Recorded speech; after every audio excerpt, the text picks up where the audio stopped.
If you've been tearing through your podcast lists looking for something new to listen to, may I recommend that you support Unspoiled and War for the Tower podcast by listening to War for the Tower, an actual play RPG podcast set in the world of Stephen King's Dark Tower.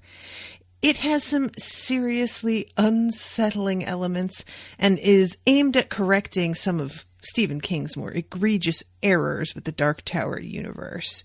It takes place between books 6 and 7, and the characters include a survivor of Jericho Hill, the High Wizard of Brooklyn, a shape-shifting badass from Dungeons & Dragons, and so much more. Find them at warforthetower.com or search War for the Tower on your podcatcher. Long days and pleasant nights, and toodaloo, motherfuckers. This is an Unspoiled Network podcast. This is Unspoiled, covering Doctor Who, Season 6, Episode 3, The Curse of the Black Spot.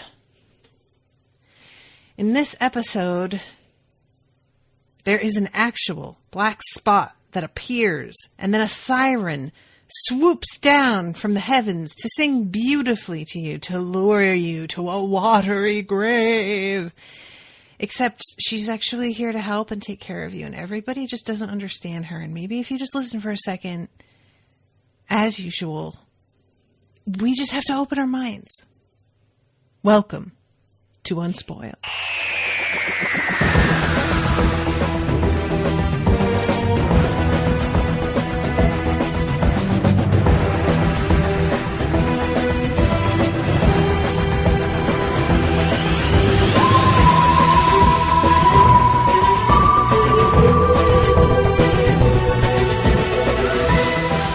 Welcome to the show, everyone. I am Natasha. I'm Jamie. This was a weird episode. Yes.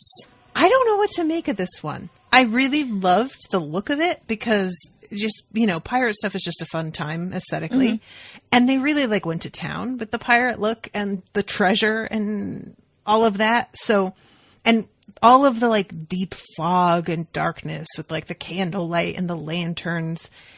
It looks really good. It just was sumptuous, Mm-hmm. But I don't really get, I just didn't love it altogether as a story. Okay. I'm not I don't dislike it, but it feels like it's going to wind up being an episode that I forget about. Does that make sense? It does. I completely forgot about it before I did my season 6 rewatch. When it popped up as the next episode, I was like, "Oh right, mm-hmm. Pirates." But I didn't remember anything about it. Going back into it after having watched it when it originally aired. There are reasons that are kind of cool for making this sort of an almost alternate history of a real thing. Oh, I did not know that. Okay, tell me. I didn't know that until I learned it today. Captain Avery, who Hugh Bonneville plays, mm-hmm. Lord Grantham there. Yes. Henry Avery was a real captain. He was in the British Navy. He did become a pirate. What I learned about him was that he was dubbed the Arch Pirate and the King of Pirates by his contemporaries. He was infamous for being one of the few major pirate captains to escape with his loot without being arrested or killed in battle. Dope. He is known for being the perpetrator of what has been called the most profitable act of piracy in history. He was only a pirate for 2 years, but he stole this treasure, this bounty from this Indian, what is he called? I don't want to say it wrong. Mughal, M-U-G-H-A-L.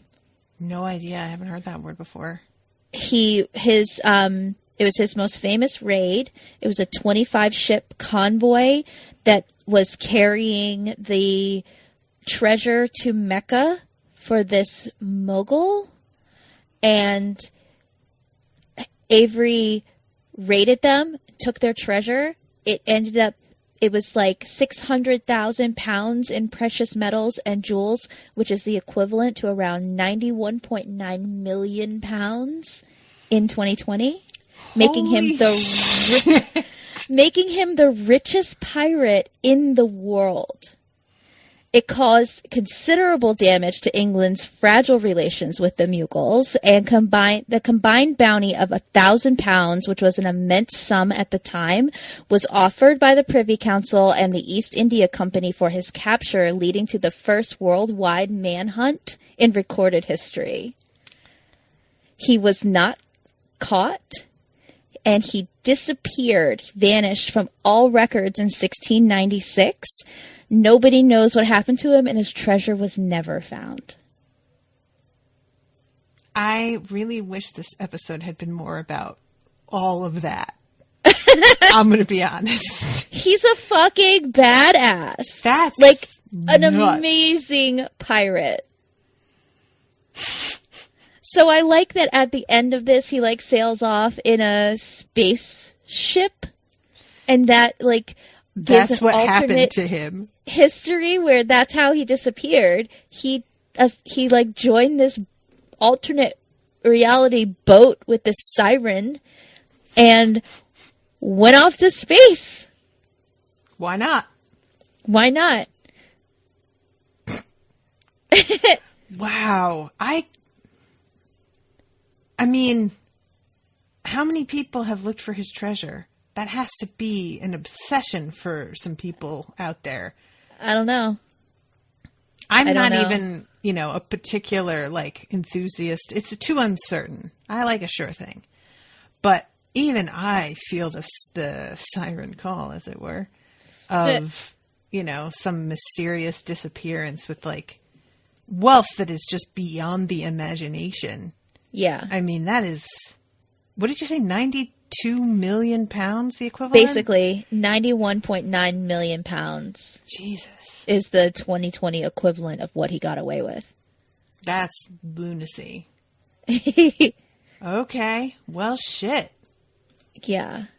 Like, every time I read about actual pirates, back in, the heyday of, real pirates, it's always, this incredible shit that is never portrayed correctly with as much, oh my god, that is unbelievable. That's never told in the pirate stories. Pirate movies never portray it the way it is, the way it really was. And I don't know why, because the way it really was is always better than what you're seeing in movies and television. I just feel like I'm going to move my mic, everybody. Forgive me. I'm realizing that I'm leaning weird in order to... feel about piracy as an adult the way that I have begun to feel about our government, which is really all it's about is what you can get away with before anybody can stop you. Mm-hmm. And that's literally it. And I always thought piracy was a bit more organized, I guess. As a kid that there were I thought of it as sort of organized crime, that there were people that you report to, that you're all part of a network, and yeah, you might betray each other within the network, but you are a team until you're not. And it wasn't until a little while ago that I started to realize that it's well, why would that be? You're on a moving house.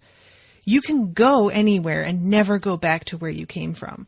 Mm-hmm. It's not like being in a gang where you go and meet up at your headquarters and then go home at the end of the day, and people know where you live, and you have to be careful about family being around and being vulnerable. It's just you and your cronies, and you, as long as your ship is fast enough, fucking good luck to anybody. Yeah. And that's crazy. This guy became a pirate when he was the first mate on a warship for the English Navy. And there was a mutiny, and they elected him the new captain. I don't even think that he was the one who like started the mutiny.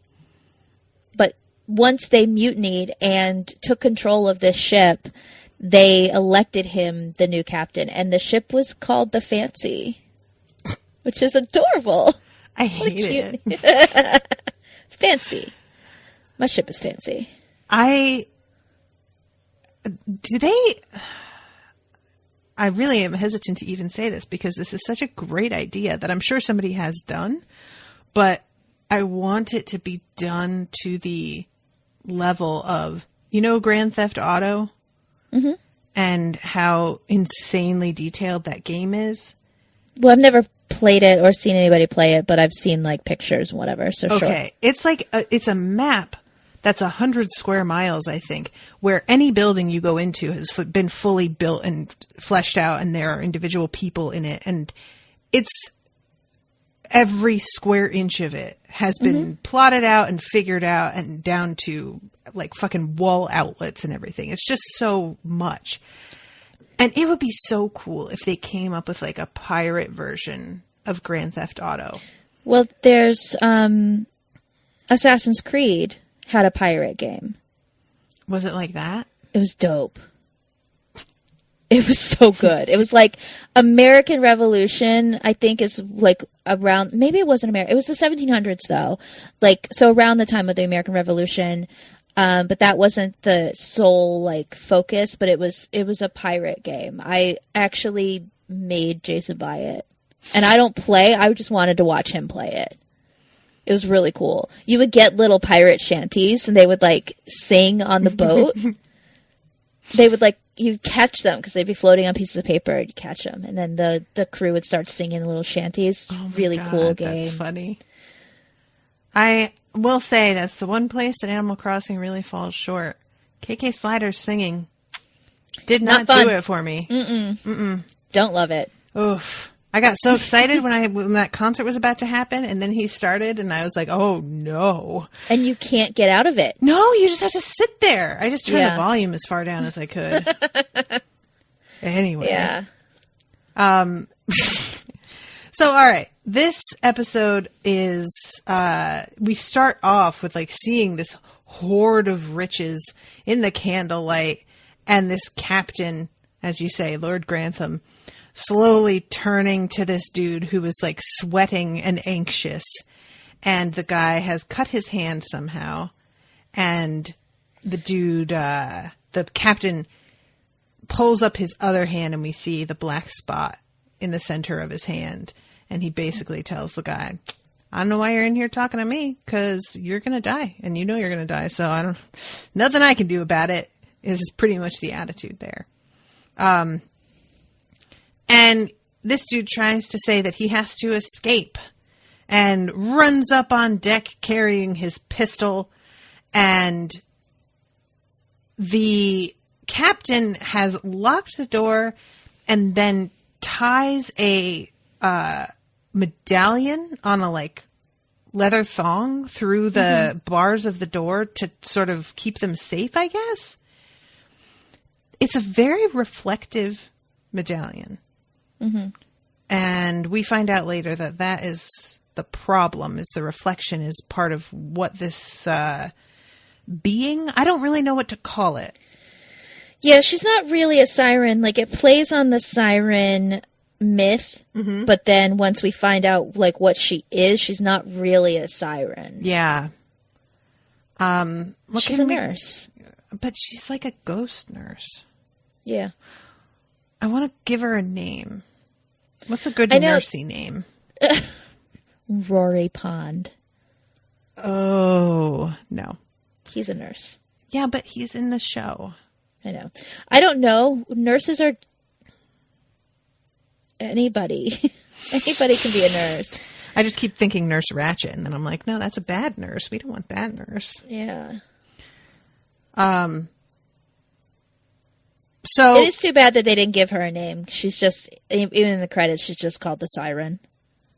She's called the Siren in the credits. Oh, okay. All right. Well, I guess then we'll just keep on with that. So all of the men are like on the deck after their friend has run out there and has apparently disappeared. We don't actually see what happened. We see him like run out on deck, and then all of them follow later. But we hear him screaming, and then suddenly like everything just stops. Right. And so when they go out there, he's gone, but they hear this thumping, and then the doctor comes out of a hatch. I don't know like, the names of parts of ships, guys, so I'm sorry. It's just a grill. It's like, it reminds me of Goonies, which of course it would. It's a pirate ship. Data falls through one of those when they're on the pirate ship in Goonies. It's just I think it's just like, so you can peer down to the deck below. It probably helps with airflow, I would imagine. Well, the doctor and Amy and Rory are all in there. Rory gives the cutest little wave. Oh my God. The doctor, what does he say? Yo ho ho? Yes. And then he stops and is like, oh, okay, maybe you don't actually say that. I was like, yeah, it was weird. Before this episode was on my radar at all, I was just sitting like with Owen. I don't remember what we were doing, but it was nothing like pirate related. But all of a sudden I was just like, do you think Pirate's Life for Me was like a real sea shanty, or did somebody just make that up? And he just like looked at me like, why? What are you talking about right now? I was like, I was just wondering. And he at first was like, I think it was probably real. And then he stopped and he goes, well, it does seem kind of on the nose, doesn't it? I was like, yeah. So this moment where he comes out going, yo ho ho, oh, you don't actually say that. I was like, yeah, see? I really don't have a good grasp on what's genuine piratey lingo and what's that's probably my very Hollywood Disney-fied. interpretation, you know? Yeah. Yeah. Because Pirate's Life for Me is from Pirates of the Caribbean, the ride, right? I think when he looked Or it is up, that from Peter Pan? No, I think that you're right. When he looked it up, I think he said, oh, it's from the fucking ride. And I was like, oh, that never even occurred to me that it was from the ride. So, you know, talk about getting into like the cultural psyche that you start to think that shit's real. Yeah. I just felt like a bit of a dope.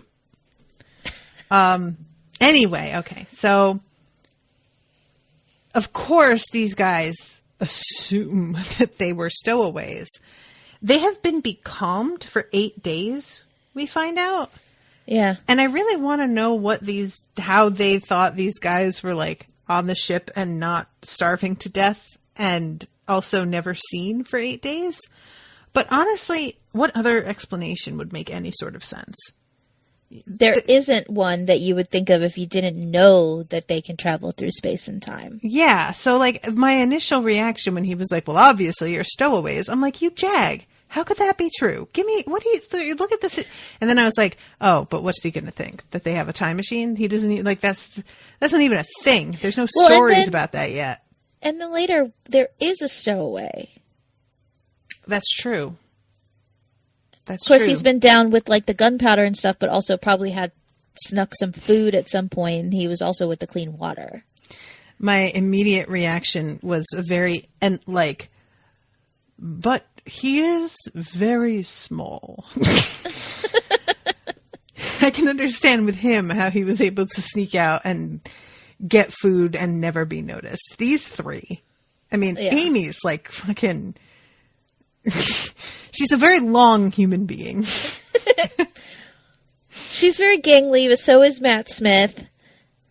They're both very, very long arms, long legs on the two of them. Is she taller than him? I think we looked it up once, and she's not, but they're very close in height. Okay. I think she's like 5'11". I don't remember. Matt Smith height. I think he was like 6, right? Yeah, 6 feet even. He's probably not, but, you know. And what's her real name again? Karen Gillan? She's 5'11". Yeah, so there's like an inch difference, which it doesn't really... You're not going to see that inch on screen, really. She has a lot of hair. That'll accommodate for that inch, too. And if they ever put her in heels, but they don't really do that. They don't. Probably because she's pretty much the same height as him. Yeah. And because Arthur Darvill is shorter than her already. Is that Rory? Yeah. I didn't know his name. Sorry, Rory. No offense. Yeah. Arthur Darvill. So, yeah, they are questioned, and the doctor is very excited about being amongst pirates the way that he gets. Like, he's like a little kid who's popped into a storybook. And it's just like, oh, boy. But these are real pirates who just don't have time for his shit and are very close to executing him until there is an interruption. Did you see him ready to dive, though? Yeah. He's just I wonder we're doing what this. would have happened. Like, I mean, he's got a swimming pool on the ship. Yeah. He must be experienced.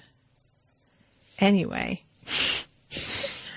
This fucking costume, too, by the way, that the captain's wearing. It's so good. Yeah. There are some costumes that, like, you know, his crewmates. That does look like a costume that they're all wearing. And I'm not mad about that. That's not meant to be like an insult. They look like they're wearing costumes of people trying to be pirates. But the captain's wearing an outfit that feels like sober enough in its way that it would have been a real suit of clothing. And, oh, the buttons and the vest and the brocade and all the texture. And it's like, you know, he's hot and tired, so it's just sort of open at the throat in this like real casual, like, can't be bothered kind of way. He also looks really good. Like, I'd never looked at Lord Grantham and be like, that's a handsome man. But as a pirate, with the beard, yeah, he looks really good. He's very handsome.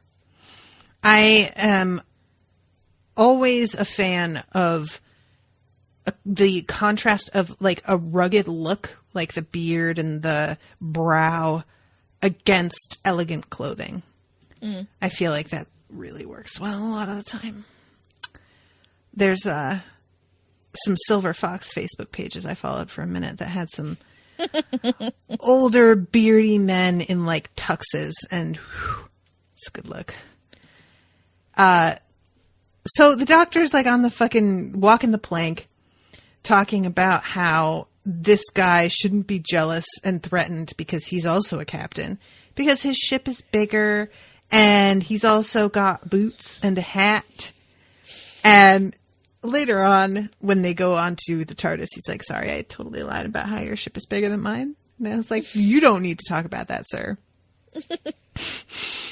There's a recent episode of Crazy Ex-Girlfriend where these two characters, they're each the boyfriend of the women who are talking, and they get along real well right away, even though one of the girls is like, oh, I fucked your husband once, by the way, and he came really quick.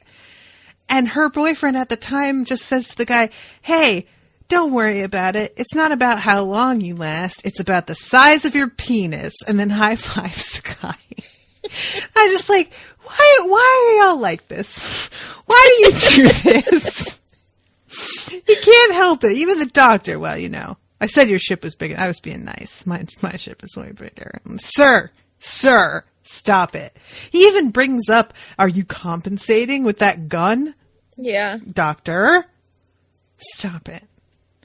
I feel so bad for poor Rory.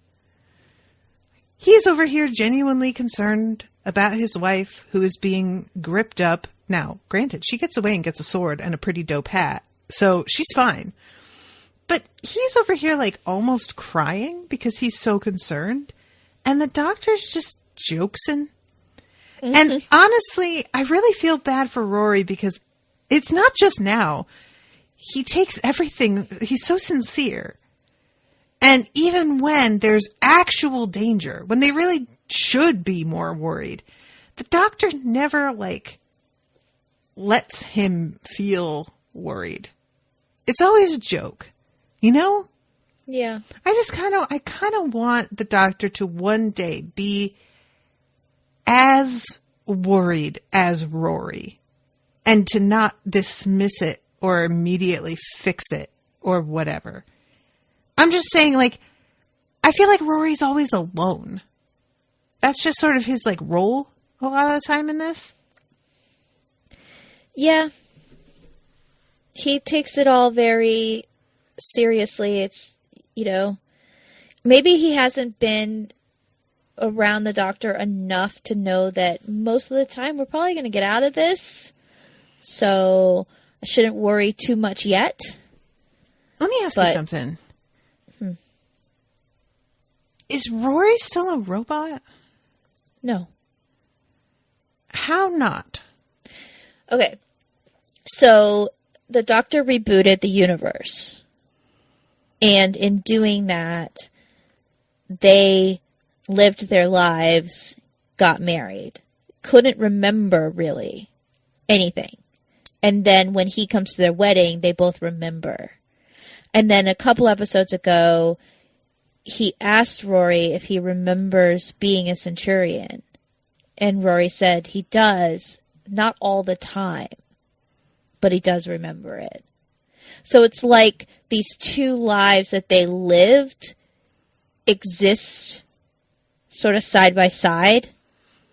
And that's the only way I can explain it, I think. It's like the experiences they had before the Pandorica happened, but then the universe rebooted and they got a do-over, but they didn't know they had a do-over. It's just basically their lives progressed exactly the same again. Except the Doctor wasn't in it until he came back to the wedding. And they remembered. It's real weird. It doesn't necessarily make sense. It's very Doctor Who. Yeah. But yes, Rory was a Centurion, but he's also Rory. He's not a plastic person anymore. Okay. So his hand cannot turn into a gun. That's too bad. Because I feel like that was really, although freaky, something that he had going for him. You know? Yeah. Like, Rory is just caught flat-footed a lot. And I wouldn't have been mad about him permanently being equipped with a weapon. I feel like that would have been good for him. Yeah, I feel like the Doctor would stop him from using it quite a bit. Well, you know what? The Doctor's not always going to be around. So... True. I'm just saying. There's a rumor going around right now that Karen Gillan is being considered for I don't know if it's a reboot of Pirates of the Caribbean or if it's a continuation just with new stories, not including Captain Jack Sparrow. But the rumor is that she is the person they have in mind to play the lead. And when that rumor started, everybody started sharing pictures of her as Amy Pond in the pirate hat. With the sword. It's a good look. Yeah. They're like, she can do it! See? She's also like one of the few human beings on the face of Earth who I don't think would get hat hair. She's got such thick hair that I feel like she could get away with, like, you know, any number of pirate looks with or without hat that most people are us mortals wouldn't be able to pull off. She just looks great in this. I love it. I love the fucking swashbuckle. I mean, has there been a single episode where she hasn't looked great? There's been one where she was wearing something that I was kind of like, what the fuck? But I didn't actually mention it. I just thought it to myself. Actually, you know what it was? It's ironically the image of her that they use for like the season banner, which is when she's just wearing that oversized sweater and just shorts underneath it. And it's a sweater that's like 3 sizes too big. And it's not like she looks bad. It's just kind of like, what did they put her in there for? That's just her clothes though. But like, and I understand that's all part of it, but I was more talking about like, she always looks perfect. Oh, her face is perfect. Her hair is perfect. It's always. She's just so incredibly beautiful. Yeah, definitely. When Krista and I went to Dragon Con, we were able to catch the tail end of the Guardians of the Galaxy 2 panel. Mm-hmm. And it was her and Michael Rooker and the guy who is in Michael Rooker's group that also like did all the mocap stuff for Rocket, James Gunn's brother, and James Gunn. And I was just so excited to see Karen Gillan in person because she's fucking Karen Gillan. Mm-hmm. She's incredible. And she was very charming, as you would expect. Yeah. That's nice. I'm glad that I'm always glad to hear that somebody was cool in person because you just never know. As we've said, we talked about recently. Yes.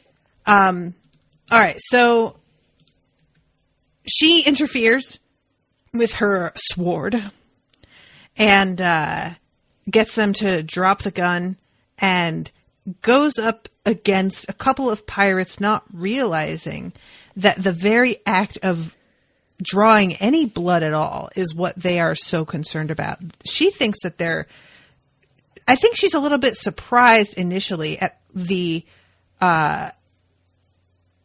what's the word? Their hesitance to fight her. Well, and when they fight back, they're not using swords either. They're using sticks and stuff. And the captain is like, that sword can be the death of us all. And she's like, yeah, hi, that's the point. And he's just like, no, you idiot. Oh my God. So she cuts one of the guys who tells her that she's killed him. And she's like, what the hell is your problem? It's just a cut. And she says, what kind of rubbish pirates are you? And doesn't she call him a baby? Something like that, yeah. She says that they're all in such a huff as well. I just really like she keeps on talking to them like they're kids. It's funny.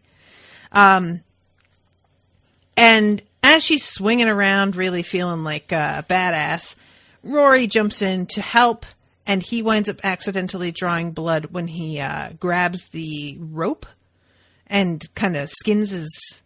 What's that called? A rope burn. I thought that he got in the way of, like, she was sort of swiping with the sword, and I thought it nicked him.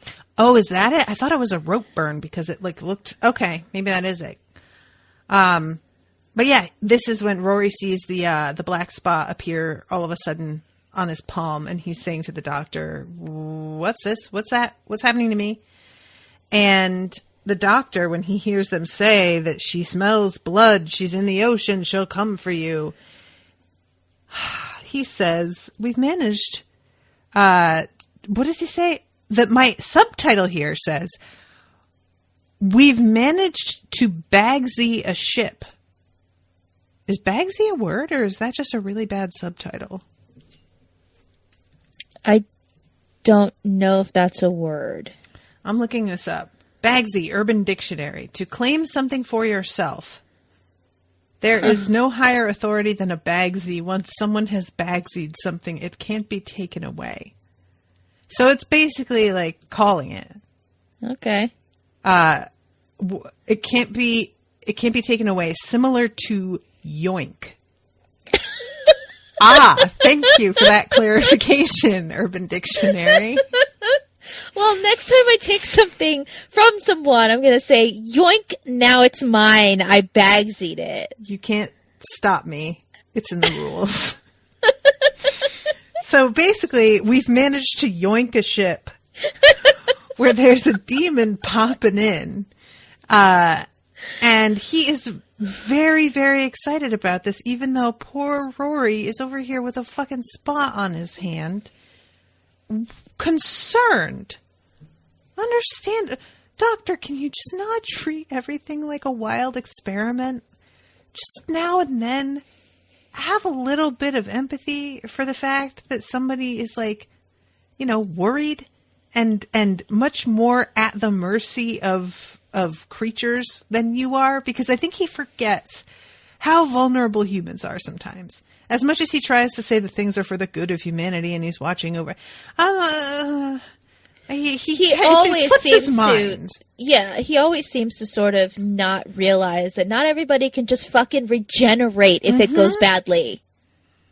Yeah, so I felt really bad because poor Rory is asking him, Doctor, what's happening? As his skin is turning black, which, like, if you are not a black person, is usually a bad sign. Skin turning black is it's rotting away. There is a black person who gets cut at the same time as Rory, and he gets the black spot in his hand too, and is just as freaked out. So that's fair. It's a real like ink black.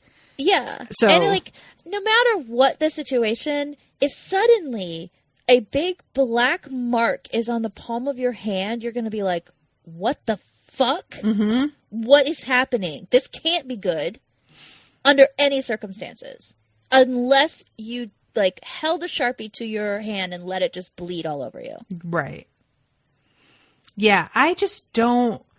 I really want also for Amy to be more concerned in that moment.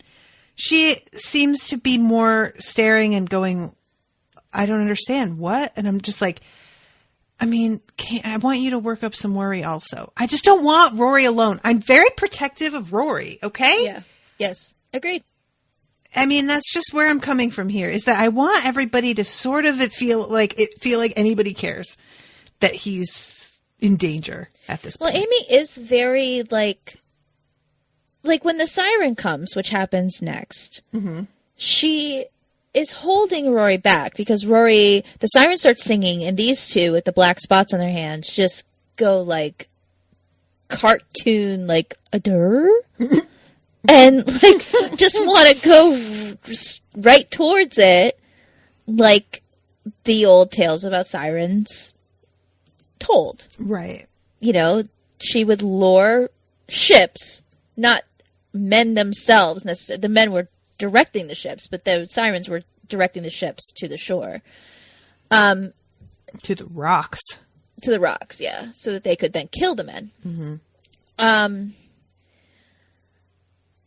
But seeing Rory, like, just be like, oh, I have to go to her. She's holding him back, but she's not like, Doctor, there's something wrong with him. Yeah. I think that's part of what doesn't work for me in a lot of the smaller scenes on this show in general, is that other people in the scene frequently don't have the reaction I think a person would have to seeing what's going on, because they have been assigned by the script to be the one that asks a question at this point, or who is involved with like a different character who has a separate function in coming to a conclusion. They have been given a role, and they're going to be the one that like either figures it out, finds somebody who can help, notices something, you know, a detail that will be like the turning point. And I understand that has to be some economy in the script there, where there's not just time to dwell on everybody's reaction, but it can make me feel sort of disconnected from what's actually happening, because it seems almost like nobody else is even noticing what the danger is right now, you know? Well, and I think for story-wise, they don't entirely understand what's happening until the siren shows up. Mm-hmm. But what's weird is Amy's sort of lack of anything. Mm-hmm. Like, as it's happening, like I said, she's holding Rory back, but she's expressionless. Yeah. And that's what I mean. It's like, whether they understand it or not, that's not even a concern of mine at the moment with this sort of thing. It's just more like, I want somebody to push the doctor, maybe, to when he doesn't answer. When somebody says, Doctor, what's happening to me? And all he does is gloat gleefully about they're going to run into a fucking, you know, creature. I want Amy to be like, Doctor, what is happening to my husband? Sir, can you fucking come to the point? But instead, she's just sort of like relegated to puzzled wordlessness. Yeah. And I just feel like there's no urgency to it, because the doctor is he just steamrolls over everybody. Yes. You know? So anyway, this is when they hear the singing, and Rory's trying to tell the doctor, well, you just want me to stick my fingers in my ears? How about we just get on the TARDIS and get out of here? And as he's saying that, the music sort of like gets into him and he starts to get really wiggly. Is the only word I can think of. He's got a real Owen vibe in this scene when Owen gets drunk. Because then he goes up to Amy and says, "You are so beautiful. I love your getup. That's great. You should dress as a pirate more often, huh?" And he's like sort of staggering. "Cuddle me, shipmate." This Owen, when he has had too much to drink, I will know it has started because he'll look at me and go, "I love you. Do you hate me?" And I'm like, "What? Oh my God. Do you hate me? I just, you're so pretty and I love you so much. And I just want to make sure that you don't hate me. Come on. You look so pretty. Come here. And then he starts to do the very aggressive cuddling that drunks do because they can't quite feel the way they normally feel. So then they start to get a little over enthusiastic and you're like, "Ow, that was my hair. Oh, okay. Thank you. Yes, sweetie. I love you very much." And that is so what he is doing here. Like he grabs her and is like yelling in her face about how everything is brilliant. Look at their brilliant beards. "I'd like a beard. I'm going to grow a beard." I love that was the line too. After somebody posted a picture of him with a beard in the group in the Mighty Network, and he really does look great with a beard. Yeah, he was on something. I don't remember what the image was from. Oh, was it from? Yeah, when he was on Legends of Tomorrow, he had like a goatee. Yeah, like a little scruff. That was a full-on beard. The photo they posted. Hold on, I'm gonna look. I don't know. Pretty sure that's also where there's something that I wanted to talk about. Ew. You can keep talking. All right. Well, the captain says the music turns them into fools. And that was just kind of like relatable. Yeah, I guess it's a beard. That's a beard. It's not a very full beard. It's a very close cut beard. Sure. But yes. It's not. Oh, he looks so cranky in this. He's so cranky on that show. It's great. The what is it that I used to call it? Because I couldn't remember the name. It's Legends of Tomorrow, and I think I used to call it Folklore of Yesteryear or something. Every time I would talk about it, because I couldn't get the name right, and I finally just started to just call it whatever I could think of. I thought it was funny that Arthur Darvill did another time travel show. Oh yeah, that's true. Yeah. But he's very, cranky and serious and, he's the captain of this ship and he recruits all these people for it, but they're, a bunch of misfits. Mm-hmm. And he needs them to, do a job and they're all, not a team. Right. Okay. Yeah. I started watching that show mainly because he was on it. And there were a couple of people from, The Flash that I really liked, and they were going to be on it, too. But he was very not Rory on that show, which took a little getting used to, but I liked how cranky he was. It's nice to see him showing different shades.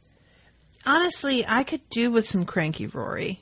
And I don't mean, the Rory that we had when he thought that Amy didn't love him, which is forlorn and sad. I want, angry, I am fucking over this bullshit Rory, because I feel like that's really warranted. And he has more reason than anybody to really pull that off. Mm-hmm. There are some characters where I'm like, I did want to see this, but you are the wrong person to do it.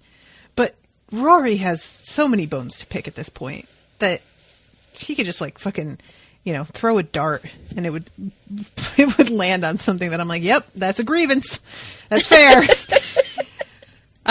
So the voice begins and we see this light over the water and everybody's riveted. And I love Rory putting a hand over his mouth with his mouth in a perfect O of just what? And then this woman comes up out of the water and Rory is enchanted. And she's wearing this sort of toga-esque outfit. No shoes, no shirt, no service. She's got a very doll-like face. She's familiar, but she also looks freaky as hell. I found her to be very anime-y. Because her eyes take up probably a third of her head. And they're spaced very far apart. And her mouth is tiny. And she also has a very small nose. She kind of reminds me of, actually, is it Amanda Seyfried? Is that the blonde girl from Mean Girls? Yeah. Seyfried? Well, the one who played Lily Kane? Who played in Veronica Mars? Oh, yeah, that one. Yeah. Yeah, she kind of reminds me of her because she's also got like the giant anime eyes. Yeah, I'm looking her up right now. Hold on a second. Because I did this before too. I was like, she's familiar. What have I seen her in? And I feel like when I actually looked her up, I hadn't. She just has the face that looks familiar. Mm-hmm. She's got a real weird look in this. Like when I have it paused, the her hair, it must be that, she's wearing a wig or something, but it just looks really strange. And she's gesturing to both Rory and the other pirate, the black guy, who starts to like come forward, and he reaches out and touches her hand and then disappears into a puff of smoke. And everybody is just like, what the fuck? Even the doctor looks a little unnerved at that happening. And Amy rushes forward and says, he's mine, you can't have him. And this lovely creature turns red and hisses at her, and she goes flying. So it's very understandable why everybody feels that this woman is dangerous. She doesn't seem to be friendly. And she's also, when she's like gesturing for Rory, like now that we know that this is a nurse, the overt sexuality of her movements and expression when she's reaching for him with like her mouth open and the come hitheriness, I'm definitely like, oh, okay, what's that about, lady? I guess that's how you're getting these guys to agree to come with you. I suppose that works. So they go downstairs into the hold, and there is like a foot of water down there. And she eventually is able to get in there, even though the doctor really doesn't think she's going to manage it. And his initial assumption is that she's using the water. Yeah. Because he thinks that she is some sort of sea creature, some sort of sea demon, water demon.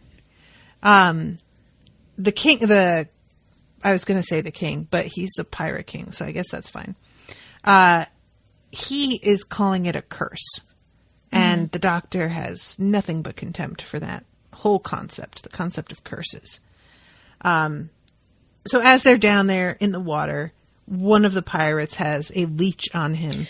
I'm just curious why there is a pool of standing water on their ship and that leeches could even be there. Like, that means it's been there long enough that leeches were brought onto the ship and able to survive.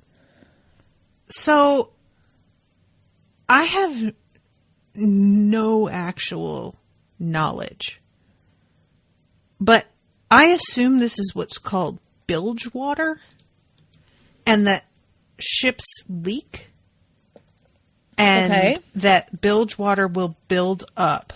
Let's see. The area on the outer surface of... Oh, that's the bilge. What's bilge water? Here we go. Describe the water that collects in the area of the ship where the bottom curves to meet the vertical sides. So this water may be from rough seas, rain, leaks in the hull, or other interior spillage. The collected water must be pumped out to prevent the bilge from becoming too full and threatening to sink the ship. So this is water that does not drain off the side of the deck or through a hull. So this will happen when it rains. Okay. Evidently. But the leeches. The leeches, I have no idea. I assume that's something that jumps on when they're docked and people are going in and out. I don't know much about leeches, but I assumed they lived in fresh water. Mm-hmm. I mean, if this is from like rainwater, in then that's rivers fresh water. and stuff.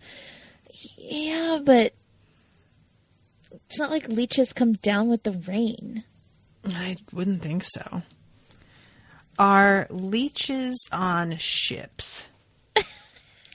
While active, the leech attaches itself to the hull of a ship and drains away ship's health. What is this? What? Oh, this is from a video game. That's not. Okay. That's not anything. What the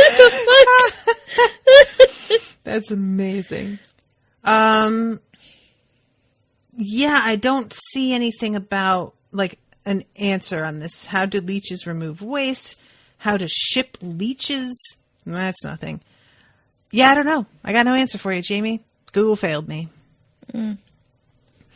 So the doctor, of course, he's still operating on the, she wants blood. Why does she want blood? Yeah. And doesn't understand that she's reacting to like injury. Which honestly, really, she needs to be recalibrated to understand a little bit better when an injury is life-threatening. Yeah. But they're standing there and she appears below decks and grabs up the poor guy who has the leech bite.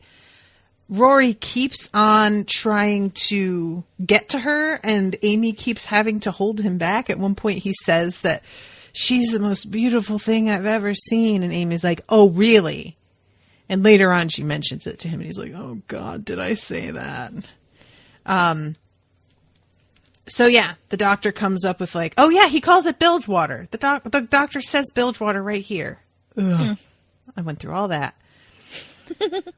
So he's still going with we need to go somewhere with no water, but it doesn't matter because he's wrong. He keeps telling them to disregard all of his previous theories. Yeah. Nobody should ever listen to you. That's what we're learning. And he tries to give the orders and the captain is just very like cranky about it. Even though, dude, I really want you to like recognize how completely at the mercy of this creature you are and have been, and maybe like let somebody else have a chance. Because you clearly are not taking care of the situation. You know what I'm saying? Yes.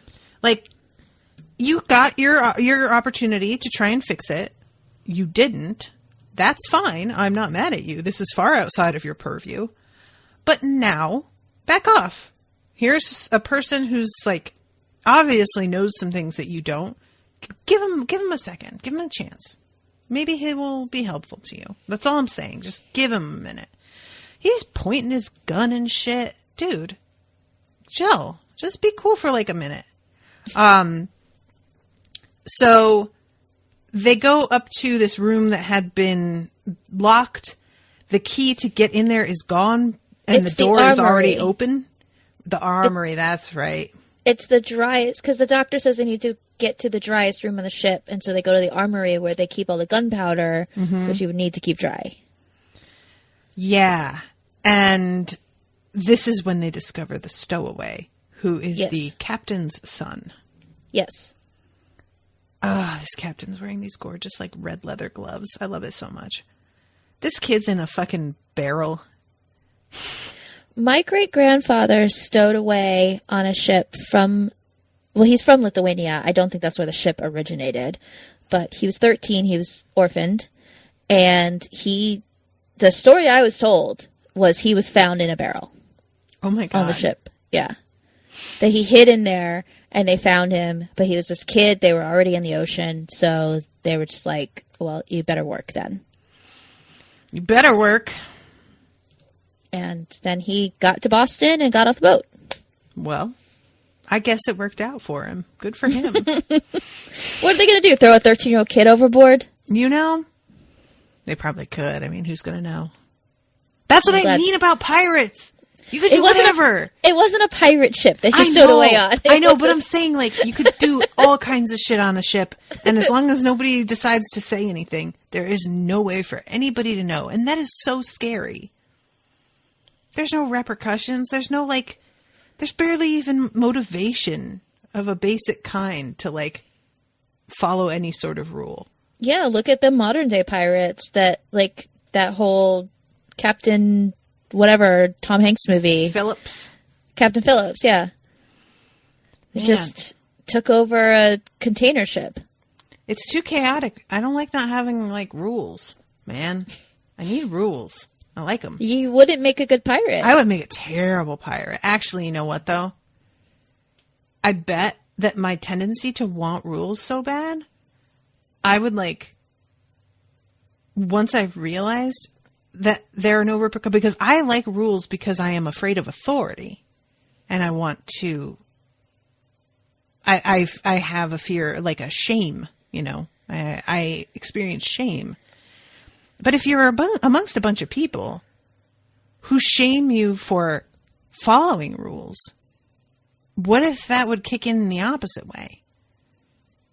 And so all of a sudden I would thrive on, well, that's its own rule, that there are no rules. And it becomes its own wouldn't do thing. well in that kind of, because it's not necessarily that I have a fear of authority. I just have a respect of authority and chain of command, and this is the way things are supposed to be done. Like that, I think that's why I'm good at my job, because whenever they change something, I'm like, okay. And I just adjust and change to the new way of doing things because I like to follow rules. If suddenly I didn't have to, I would not know how to function. I like the roadmap or the blueprint for things. I like there to be a guide. I guess you could create your own rules.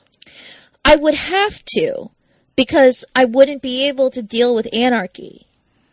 But then you have to be able to hold everybody else to those. You have to enforce them. Right, I'd have to be the captain or I couldn't be a pirate. Man, if that ain't the fucking truth, you just said a mouthful there, sister.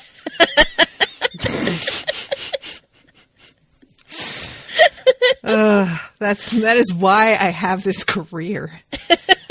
That's where that comes from. Anyway, okay.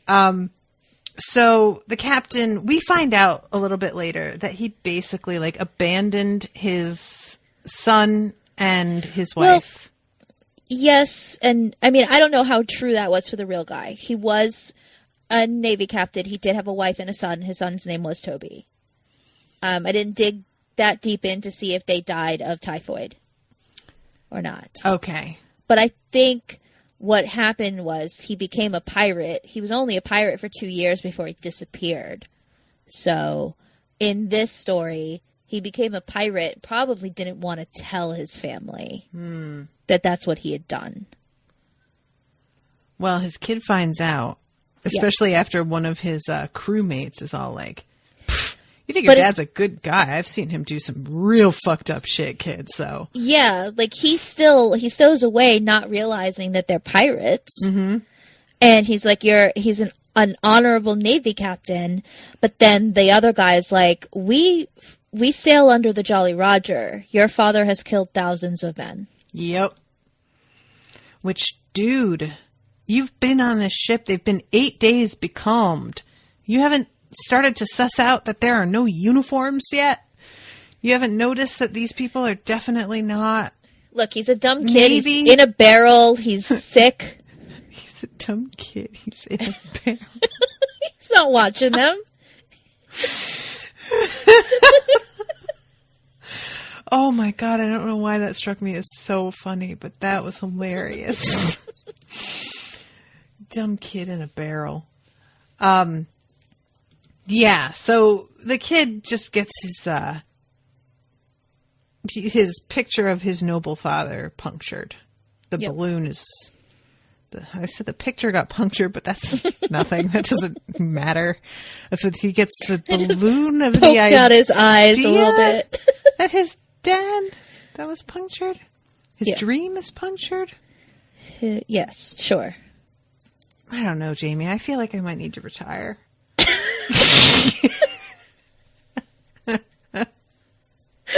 I find myself with like just saying things like that's a turn of phrase, and then I stop. I'm like, nobody says that. Where did that even come from? That's not anything. Like all words are made up. I mean, to a point, but we have to all agree on what they mean. And I'm just out here saying shit like, well, we all know such and such, and everybody around me is like, oh. Natasha, you coined the phrase wet tubes, and that came back recently.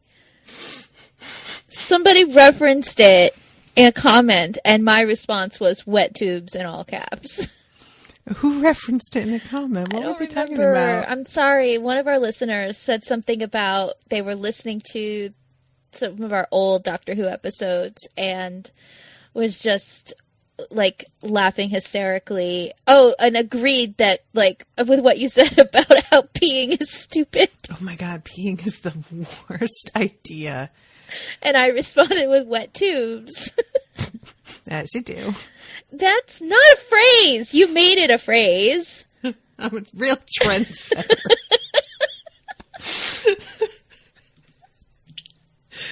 Oh, God. This is my legacy. This is what I leave behind. The funniest thing was when she was talking about, like, yeah, I agree with you and with Jamie and Natasha about how peeing is stupid. And I was like, did I say that? Or did I just laugh hysterically because I've never thought about it before? It's not something I've ever been concerned with. I just like just before we started recording, I had to go pee, and I was like almost said something about how this is bullshit, but I was like, we already know how I feel about it. I don't need to hammer it into the ground. But yes, peeing is a design flaw, and it's terribly thought out. So is menstruation. That one's worse, I think. I don't understand how anybody can believe in intelligent design when this sort of shit is how it works. There's nothing intelligent about this. Nope. Oh, you didn't use that one, so I guess we'll just have you bleed and be in why can't it just absorb itself? Pain. How about we just don't ovulate unless we press a button? Press a button. And we're like, yeah, no, I feel like getting pregnant. Boop. And you press the little dispenser button, and it dispenses an egg. So easy. It'd be so nice, right? Yeah. I don't know. Like cats don't ovulate until they're penetrated, and I don't like that either because that means that every time we get penetrated. So no, I would hate that. But I would like a version of it. You know, like something you can flip on and off. That'd be nice. I don't need these eggs. I'm not doing anything with these. Not. Like, if I could give them away easily, I would do that. Somebody else can take them and put them to use, whatever. What a waste. Man. I was on the phone with a couple of patrons today, and patrons who I was on the phone with, if you're listening, I'm not shit-talking you, so please, you understand where I'm coming from. They both had children, and in the background, these children were shrieking. And this is not an isolated thing where I'm saying like, oh, these two did not have control of their kids. Kids just do this. I have been on the phone with other people with children before. This is how children are. These shrieks, it was like they were just experimenting to see if they could break glass. They were just shrieking to see how shrieky they could be. It was their first time like playing with their vocal cords. And they were just like, oh, let's just see how fucking piercing we can make this. Their parents were not paying attention to them, so they had to push the boundaries. I guess. And their parents are like just continuing to talk to me because they're so used to this. Yep. That they're just like, well, you know, that's how they be. Meanwhile, I am like, my blood pressure has spiked so hard. And I like got off the phone and I was like breathing hard, like, oh my God. Oh God, I barely got out of there alive. Like I felt like I had been in danger. I was afraid. Oh, I am not cut out for kids at all. Much respect to parents out there who can just let that sort of thing like roll over them and don't even notice. When we went to visit Jason's sister, I was nervous because our nephew was only 2, and that can be a rough age. Mm-hmm. And I was like, we're staying with them, and what if Cormac is just screaming the whole time? Because I don't want to be rude. And I don't want to be like, okay, I can't with this. We need a hotel. But he was a dream. He was wonderful. There was like one moment where he started crying and I looked at him and I went, "You're just being dramatic. You're not really upset." And then he started laughing and I was like, yeah, yep, I see you. Mm-hmm. But otherwise he was great. But I just know with children that it can be a thing, especially when like new people are in their space and they're not used to it and they don't know how to, like, they can't verbalize what they're feeling yet. Right. So they scream or they are loud or they, you know, need your attention because you're new. Mm-hmm. So pay attention to me. I was very nervous. Jessica, I know you're listening to this. It all worked out wonderfully. I love him. He made me cry when I was leaving because he started crying, didn't want us to go. No. I can't wait to meet our niece. She's adorable and has these cheeks that I want to pinch. But I was nervous because I'm not around kids much. I didn't realize how small babies were because I've never really been around babies. And I bought some baby clothes for my niece. And I was like, I don't understand. It's very small. It says it's for a 12-month-old. And Krista was like, "Have you never held a baby?" And I was like, "No, not really." And she's like, "Babies are small." And I was like, "Yeah, but this small?" And she like described to me like, you know, can you take your cat? Can you fit your hands around it? That's about the size of a 12-month-old. And I'm like, "Wait, what?" I did not understand. I just have no experience with them. All I know about kids is they're loud, and I need them to not be. Kids are so loud. They are. It's crazy. And they just never stop being loud. Like, even when they're asleep. Fucking... Anyway, so this is not the kid cast, because if it were, it would just be me going, they're the worst. But yeah, this kid is worried about having a relationship with his dad, stowed away in order to find out that his dad is very honorable and, you know, he's thinking that he's about to meet his hero. And then he finds out that his dad is responsible for the deaths of many people and loves treasure. And they sort of gloss over that, though. They don't really focus on it too much. They don't. I wanted there to be a little bit more of it, to be honest, because that's a big thing to have this dude just say to this kid. Yeah, I think they said it so that like the audience could understand, like, this guy's a pirate and this kid had a idealized image of his dad based on what his mother had told him. Mm-hmm. But it's not the focus of this story at all. There's a lot more that they need to get to that doesn't... This isn't like a, you know, redemption tale in that way. Right. Yeah, I just wanted there to be...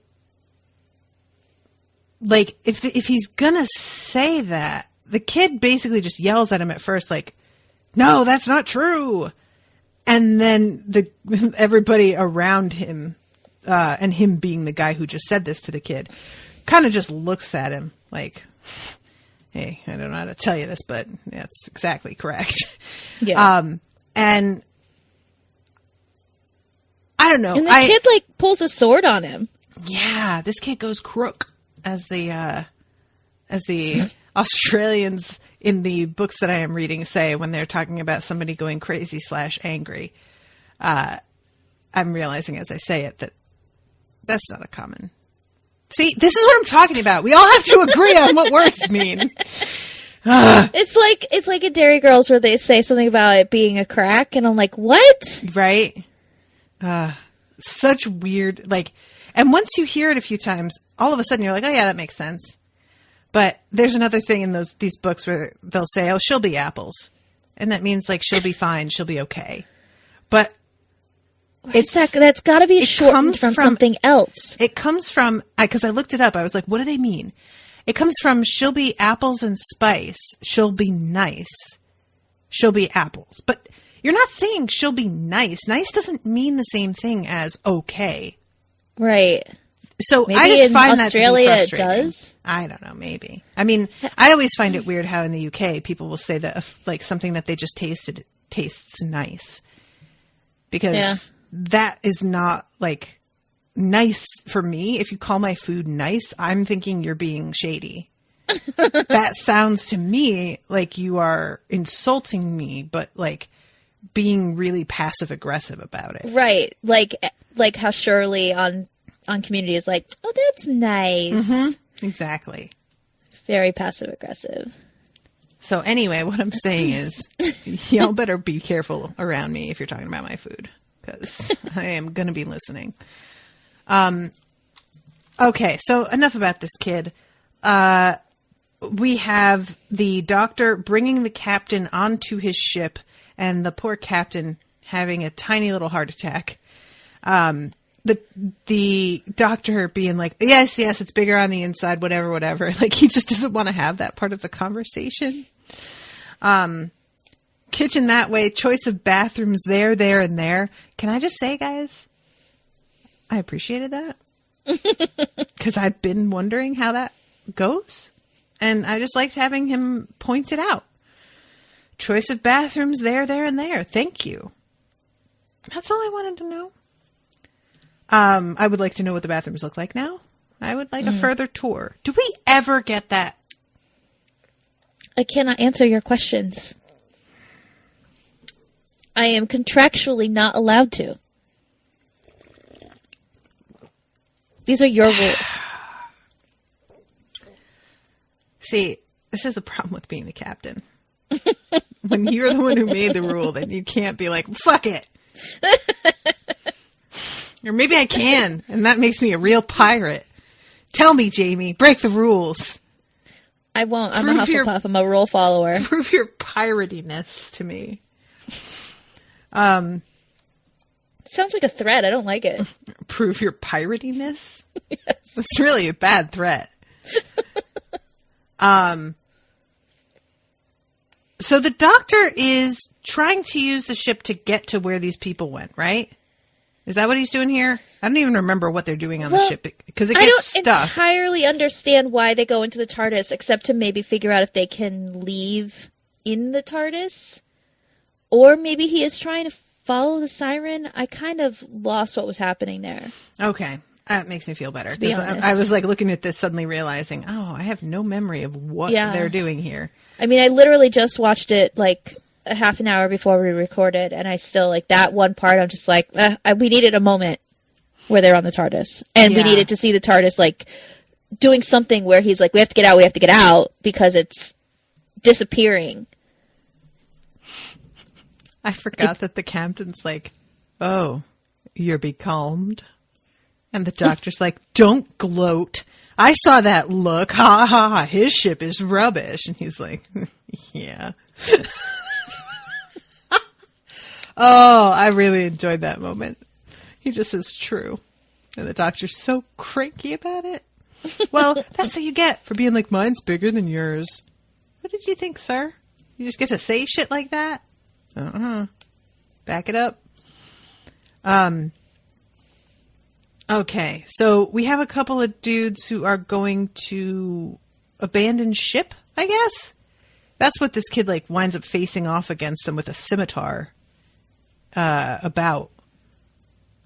Yeah, they're gonna steal all the treasure and leave. I don't know how they think they're gonna leave. I don't know where they're going. On the little boat? What's that? Like the dinghy? lifeboat? I think a dinghy. Pretty sure it's a dinghy. As it turns out, the one who does get just away... Just say dinghy, Jamie. Just say it. Dinghy? Yeah, thank you. I think it's a different kind of boat. It's a small boat. Okay. The one who gets away burns himself, and that brings the siren to him. So that's how we find out it's not blood. Oh, that's right. I forgot about that. Because I'm thinking that because this kid, I'm looking at the scene where he like cuts that pirate who's about to abandon. He cuts the one, and then the other one takes the treasure, whatever he can hold, and runs away. And he locks himself in another room and lights a match to light the lantern and burns himself. Right. And the next thing we hear is her showing up. Right. Okay. I forgot about that.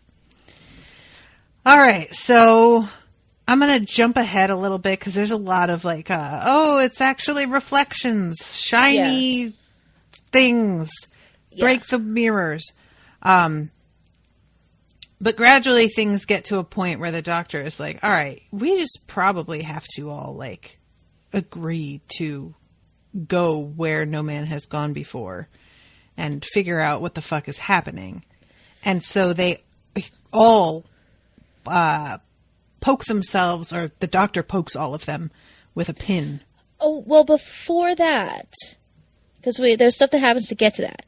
First of all, they're sleeping, and Amy sees that eye patch lady. Oh, I forgot all about eye patch lady. Right. So that's weird. I guess she's dreaming? I don't know what the fuck. Then it starts to rain, and the rain brings wind, so they run up to the deck to get the sails up so that they can actually move. Right. And Rory gets hit with not the mast, but the something. I don't know boat language. Same. And he ends up in the water. So then the doctor's like, Amy, he's drowning. We have to bring the siren back because she'll save him. Which, I don't know, like, why did the doctor have this figured out at this point? I thought that they didn't realize, like, why does he think that's how it's going to work? I don't know. Because he doesn't realize Amy prepares to jump in after him, and the doctor explains that Rory will die unless they let the siren take him. Has the siren already taken the kid? Mm-mm.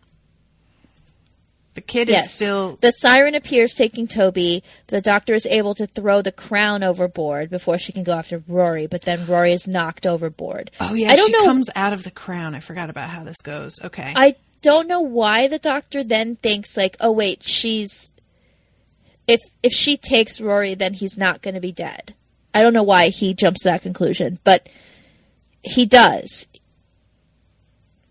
I guess because the show says so. Indeed. And that's when he says, in order to get to them, we need to bring her to us. So then they prick all their fingers so that the siren will come get them. Right. Yeah, because it's just like the doctor is so sure that she's going to save him, but then is so surprised at the idea that she's like helping people when they actually like get to the ship that she's on. And I was kind of confused by his surprise, because once they got there and they saw everybody like laid out like they're in a hospital, and he had just said she's saving him. As soon as I saw them laying there, I was like, oh, okay, so she's here to help. She's reacting to their blood like they're injured and trying to help them. And it took the doctor like another 5 minutes to like catch up to where I was. And I only got where I was because I thought he already knew that. You know what I mean? So the order of the reveal just got very mixed up and confusing to me. But anyway, it doesn't really matter because we all get there in the end. And it's actually pretty like spooky to me, the way that they're all laid out, because it's so, they're so exposed. Yeah. They're just, out in the open. There's no like blankets and pillows. There's no the comforting things that you think of making things feel a little bit more home-like and safe and familiar. No, it's just like they're on like those metal tables that undertakers have. Mm-hmm. Or like a coroner's table. Yeah. But they're hooked up to machines that are keeping them alive. Oh, and there's a freaky alien corpse. Yeah, I don't even understand. I guess that's what the original aliens from this ship were. Mm-hmm. Yeah, because she's like just a program. Yeah. But this ship has... apparently the captain died of like a virus. This poor alien. Of an Earthborn virus. Yeah. Too soon, show. Too soon. Yeah, right. It's looking through, it's like, I guess it's screens at the ship. Yeah, the doctor says something about like there's realities and sometimes they bump up against each other. Mm-hmm. Yeah, because he says on the ship at one point, he really feels like something is watching him. So once they see this, it's like, oh, that's what that was. They also showed up on this ship originally because they detected a distress signal. Mm-hmm. They thought it was coming from the Fancy. So then they see these pirates and they're like, oh, so we have to save these people from this siren. But it turns out that the distress signal was really old and it was from this other ship that they just couldn't see because it's in another reality. Okay, I don't think I caught that.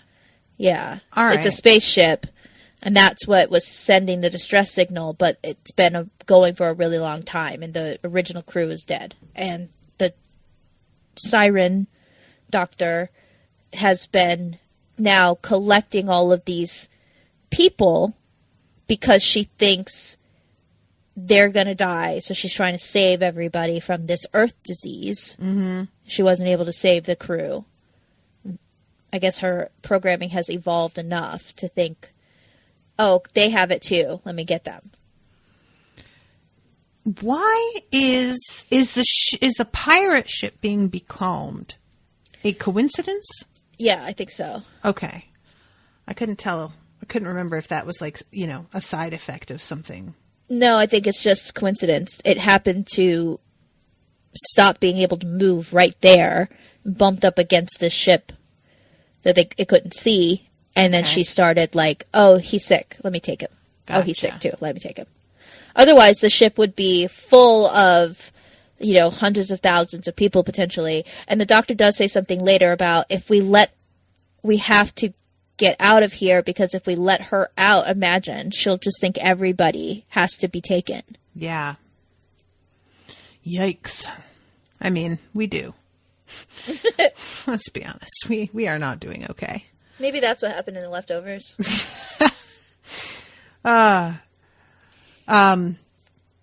So they come across Rory. And the doctor says his brain is still active, but all its cellular activity is suspended. It's not a curse. It's a tissue sample. And he can see that there's like this little slide where the black spot on their hands matches up with this slide of tissue that's like on their, I hesitate to call it a bed. It's on their slab as sort of a label. And the programming nurse comes back and is very scary when Amy tries to take possession of Rory. But the doctor realizes that probably the programming of this thing can sense whether or not Amy is related to Rory somehow. She shows her wedding ring. And apparently that means something to this creature. And she gives Amy a consent form to sign, in quotes, with her hand. I just can't get over these aliens programming this very human-looking doctor, which is fine, but it's just funny. Like, imagine us programming an alien-looking doctor. That's not comforting. That's not what you want handling your ill and injured. If it's handling the ill and injured aliens. Yeah, but she wasn't originally handling humans. Yeah. She was here for the aliens. Maybe she evolved her look based on what she was seeing on this other ship. So that's how you're going to play this, huh? Sure, why not? All right. Yeah. Respect. So, yeah, protein circuitry means she can change her form and become a human doctor for humans. That's right. I forgot the doctor says that. That must have been one of those times where he was talking really, really fast and I didn't have the subtitles up. Because there were times where I was like, I did not catch what he said. He is a really fast speaker. Yes. And I am fine with that when it's done a certain way, but it can be like you said, too fast to follow. Like on Sherlock, when he does that, the camera is very close on his face. And so you are able to read his lips along with him, which helps, I think. And also a lot of times they'll have, you know, how Sherlock does like their little visual aids while somebody is speaking. Not watched Sherlock. Oh, that's right. We've been over this. Well, they'll do like little, if you watch it, you'll see. And that can be weirdly helpful too. And the doctor, when Sherlock does it, it's a lot of times it'll even turn into like, well, anyway, I'm not getting into it, but I do find it to be a little bit difficult on this show at times. I understand what they're trying to do, where it's basically that he is thinking faster than he can speak practically. And I think that works for a character thing. It makes sense, but it can be a little bit tricky. And I would like it if maybe when they had him speak that quickly, they had another character kind of like repeat back or confirm with him what he just said. And that way we could get a second chance to absorb it. Because it tends to be him just talking at top speed by himself and the other characters just like being the audience and not really interacting with him about it. They're just there to like, you know, witness his genius or whatever. So yeah, Amy shows her the wedding ring, and then the programming gives her an option to take custody of him. But the issue is that if she takes Rory off of this life support, he will begin to drown again, pretty much. And she is going to have to try to save him herself and trust that she can do that and have faith in herself, which, like, I mean, don't love that. None of us like for our loved ones' lives to be dependent on whether or not we can pull something off. Like, having faith in ourselves is not a place most of us want to have to be. And we have the Doctor and Amy take him to the TARDIS and leave the captain with his son on the the alien ship that he's going to turn into an alien pirate ship. And I assume will kill thousands of innocent aliens and teach his son the way of the sword. So I studied the blade. And poor Rory, like, he has to choose. And Rory keeps being like put in this terrible position of having to make these awful choices. Yeah, no, I'll just stand here for 2,000 years and make sure everything's cool. No big deal. I'll leave where I'm safe and healthy in order to come with you and just hope that you can, you know, do CPR and save my life. Fingers crossed, it'll be fine. He's like, you've seen films. You'll be able to do it. I'm like, oh, Rory, sweetie.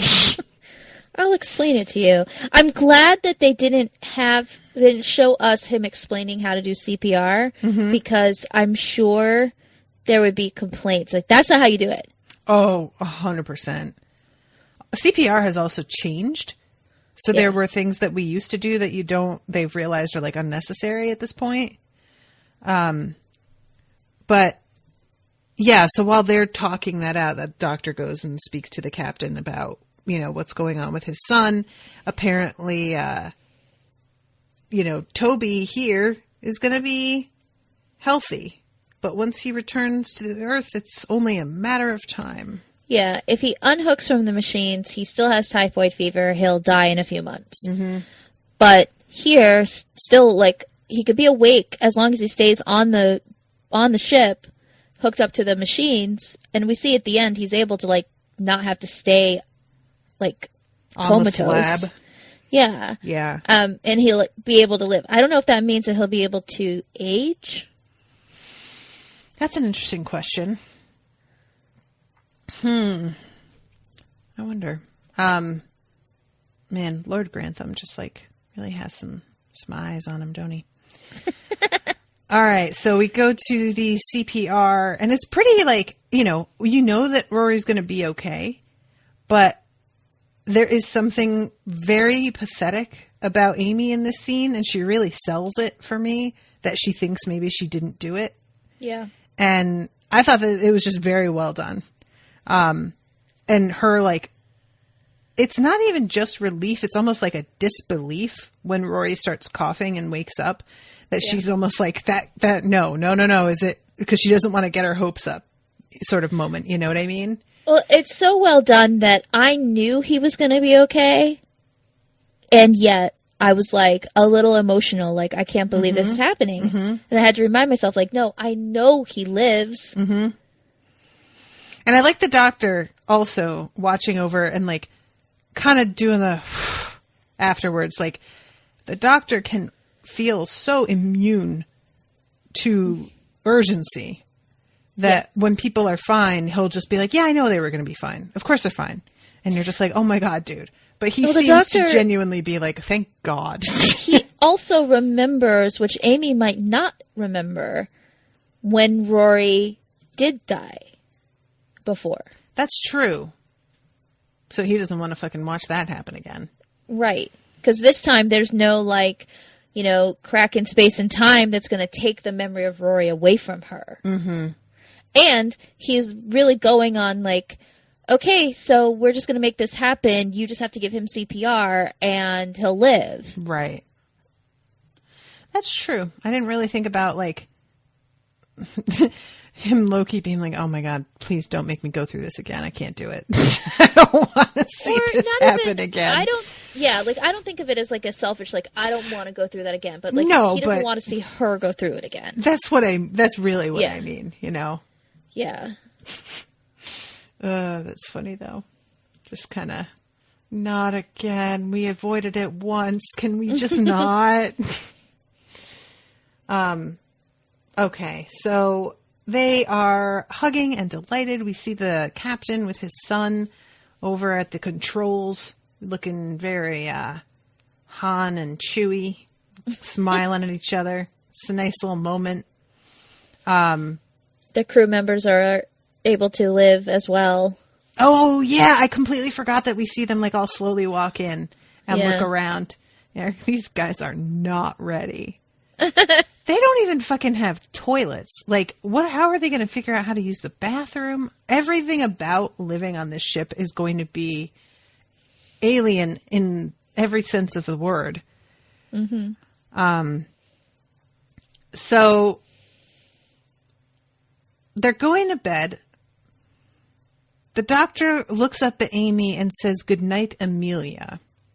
And she's like, "What's that? You called me Amelia. You only do that when you worry about me." And she suddenly gets a flash of his death and the flames. He says he always worries about her, and she remembers that, like, she knows what happens to him in the future. And she's like, yeah, the feeling's mutual. Yeah, and Rory says to her, "You can't tell him." And she's like, "I know, but I kind of feel like she's going to tell him." And it ends with him looking at the negative, positive pregnancy scan again. I just want to see their bed. Can I just see their bed? I just want to know what that looks like. That's all. Maybe someday. It's possible. Cranky. And that's the end of the episode. That's the end. So yeah. I didn't dislike the episode, but it was just kind of an odd one for me. Where I read something about how this was originally supposed to be like the 9th episode of the season, but the one that is the 9th episode, they felt, but the one that is the 9th episode, I think, was originally supposed to be the 3rd episode, and they felt it didn't really fit right in that spot, so they switched it. I think that this is just one of those episodes that is, it's just a romp. It's not necessarily like part of the overarching story that we're telling this season. It's sort of a palate cleanser. We just had a couple of, like, the doctor died and there's all this confusion and there's, like, the mystery of River and whatever. We'll take a break from that and we'll just have, like, a fun little pirate story. I think that might be part of what freaks me out about this show, and this isn't the only show that does this, but the idea that you can just be like, I don't like that episode there, let's move it here. And it really doesn't matter if you move it there. I don't love that. Yeah, I always, when I read stuff like that, I'm like, how does that even work? Because I think of shows as being very serialized and everything having a place. Mm-hmm. Like, you can't take an episode of Breaking Bad from late in season 3 and stick it in early season 3. Everything plays out exactly where it's supposed to be. It's all puzzle pieces that are fitting together. Mm-hmm. A show like Doctor Who, and since Moffat took over, there's a lot more of the serialization where there's not as much of this sort of switching things around. Mm-hmm. The earlier seasons that we watched, there was a lot of like, it can just go anywhere because there's very little carryover. And then there's shows like fucking, what's the space opera? Firefly, where they were like, oh yeah, just air them in the order we say. And it really does not work. And you wonder why the show feels so weird. And then you find out later that they were aired out of order. Yes. And that's also why that show didn't do well when it was airing. Mm-hmm. Why, like, it did well with people who were, like, in the bag for anything Joss Whedon did and understood, like, they might have been confused that, like, why is this happening now? This seems weird. But they had faith because they liked the characters, they liked the writing, whatever. But the average viewer would be like, what the fuck? Right. And with Firefly, it was really bad because they played, like, episode 3 as the pilot. Oh, my God. What? I will never forget, because I covered that as a solo show when I very first started to like break off and do my own thing. And I was wondering about, and finally somebody got in touch and was like, oh, by the way, they were not aired in order. And I remember just being like, what fucking lunatic was just throwing them around like in a bag, shaking them up and deciding, yeah, that's fine, do it like that. Well, that was Fox executives who still to this day do not really know how to handle anything that's sci-fi. Anyway. So yeah, I think that like the disconnection from everything can be part of what doesn't totally resonate. And that's not always the case, because then there's episodes like Midnight, which is like my favorite one still so far. And that wasn't connected to anything, but it was so effective as kind of a character study and just a horror story, that it still worked really well. After you told me about the history of this fucking pirate, I just really wanted them to like do that more, get more into that. But I mean, it would have been so cool if it was like, oh yeah, you know why he was such a successful pirate is because he had help from aliens. He had some alien buddies. There's a story that can be told there. If either of us were television writers or screenwriters, might be able to figure it out. Like maybe aliens took his son hostage, but they needed to be paid in gold, and the gold was for like ship parts. It wasn't even because they're greedy; they just need gold, and he's like desperately trying to find gold, not because he's greedy, because he wants his son back. His son. Or just tell the story as it happened with history, and it would still make a fucking amazing movie. Mm-hmm. Maybe we don't know what happened to him. But I would be fine with, like, a movie about this guy ending with, like, him sort of sailing off. Right, yes, with definitely. a ... and no one ever saw him again. But yeah, so that's it. Is there anything else you wanted to... Are there any other trivias? No. All the trivia I pretty much covered. Oh, the one thing was that the original title for this episode was Siren. Okay. And in the first draft, the story was set on dry land in case they couldn't get a boat. Oh, interesting. So I'm glad that they were able to get a boat. I assume that means they worked on a real boat, which was cool. Yeah, I mean, if they couldn't get a boat, I guess the story works just as well, but it's much nicer for it to be sort of like bottled up. Yeah. But the other thing I wanted to talk about was that we got a comment from Abby Jane about what we were talking about last week with the mislead of Amy talking about Rory, but the audience thinking it's got to be about the doctor. Okay. She said, the thing that infuriates me about the whole mislead with not knowing who Amy's talking about is that they're lying to the audience, and you should never do that. It's cheating. By all means, do misdirects. They can be really fun. But if you're going to do that, it needs to work and make sense from both perspectives. And Amy's words only make sense if she's talking about the doctor. If you watch it thinking of her talking about Rory, it doesn't make sense at all because that's not how she would talk about him, and she's never talked about him that way before this episode. It's not consistent with what's happening in the story. And that is also how I felt about it. Yeah. She had never up to that point called Rory stupid face. If she had, and he heard her say that, he would know that she was talking about him. She also has never talked about how Rory just fell from the sky and landed in her lap. Yep. And the doctor literally fell out of the sky. So it was exactly what Abby is saying. Yeah. It is written to mislead the audience, which is cheap. And my response to that was that it's just more of Moffat's bullshit, which is part of the reason I've had issues with his run as a showrunner. She asked me if he wrote like that on Sherlock, and I was like, I haven't watched Sherlock because of how angry I would get about how he wrote certain aspects of Doctor Who. I obviously feel slightly different about it now because I do like that he has a serialized story that he's telling, which I feel like this show really benefits from.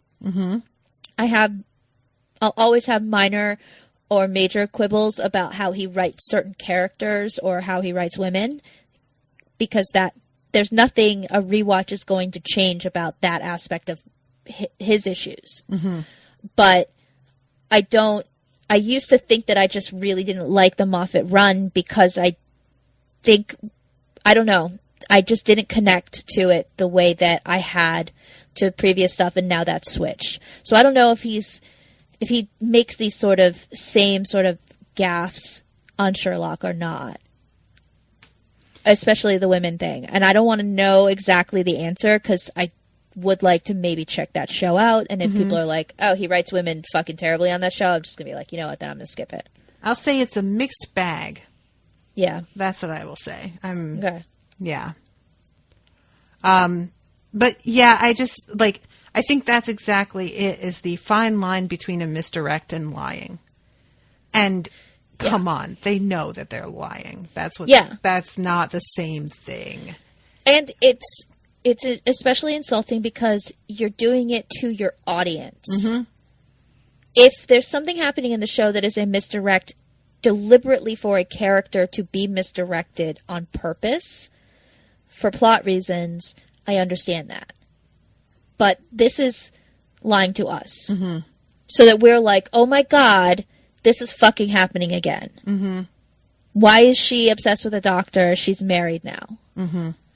And that's not what it was at all. But for, 20 minutes of the show, you thought that. And it was not it wasn't like, I think that there are times where a show is just, they think that something is going to be like amusing or tense, and it's just very tiresome instead. It's not fun to sit there and think, oh, here we are again.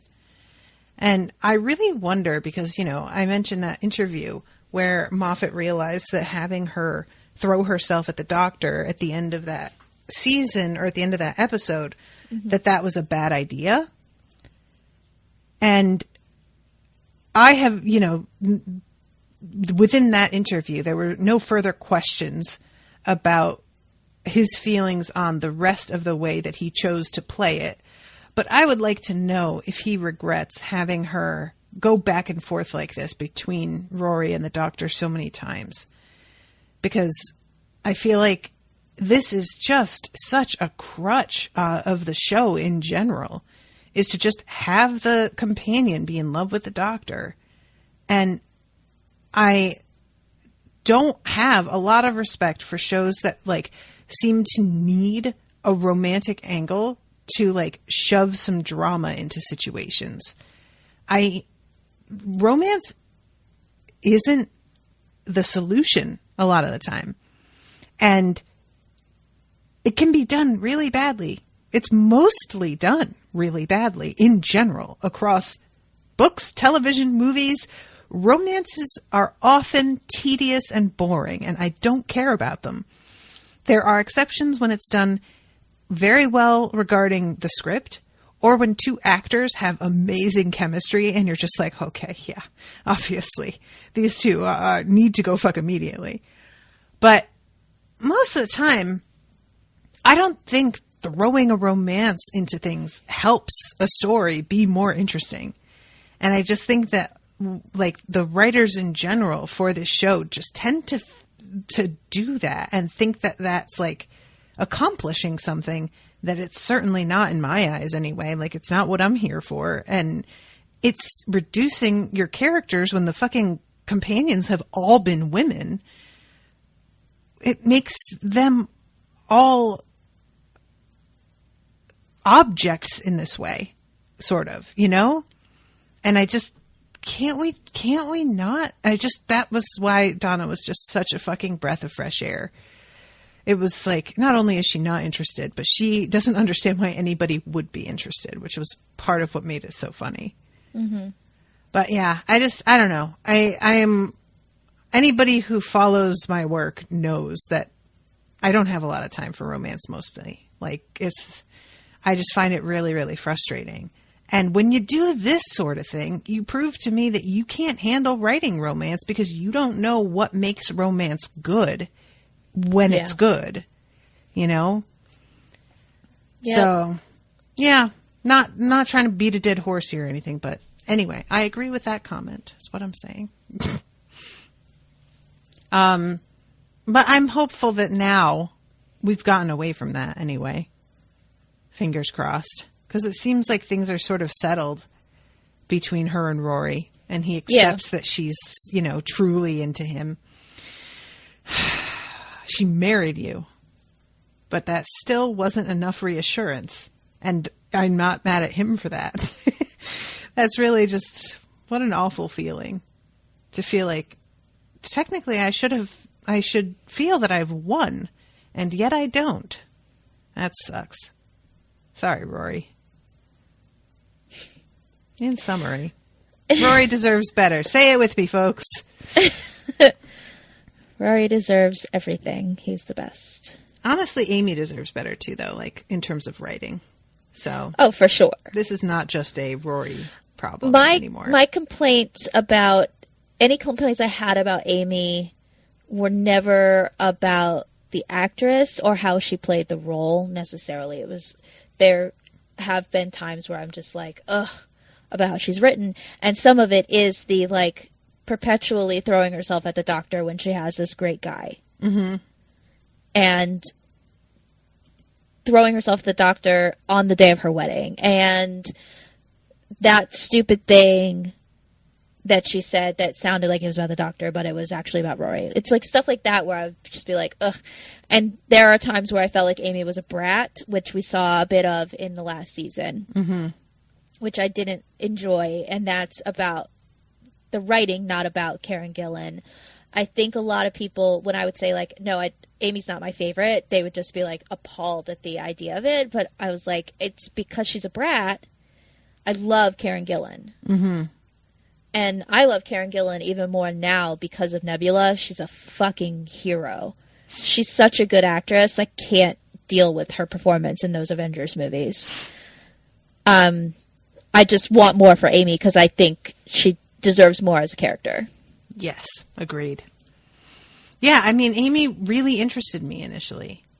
And I kept sort of wait. It's like the same, it's the Martha thing where they make this really cool first impression. And I'm like, oh, there's all kinds of ways that you can pull and push this, you know? There's all kinds of interesting potential here.